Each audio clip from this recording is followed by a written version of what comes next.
दरअसल भाभी, ये शहर वाले लोग हम गांव वालों के प्रॉब्लम्स नहीं समझ सकते।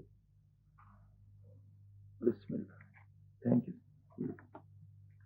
अगर बैल के सींग बड़े हो जाए ना भाभी, तो वो खतरनाक हो जाता है।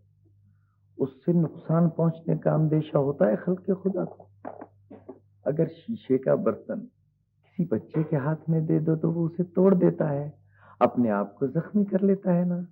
लेकिन भाई साहब, इंसानों और जानवरों में फर्क तो होता है ना? क्या फर्क होता है भाभी? बल्कि जाहिल और अनपढ़ आदमी जो होता है, उस सींगों वाले बैल से कहीं ज्यादा हार्मफुल होता है ना भाभी। क्या होता है? खतरनाक कह रहे हैं सरदार साहब। अच्छा। भाई वो हमारे साहिबजादे कहाँ हैं? आबिद और शहबाज खां को बुलाओ, हमारे साथ चाय पिए ना भाभी। वो रिकॉर्ड सुनवा रहा होगा उनके उल्टे सीधे क्या अंग्रेजी के, एक जैसे काए काए काए। उसके मुकाबले में हमारे यहाँ के गाने एक एक लफ्ज समझ आती है भाई साहब में।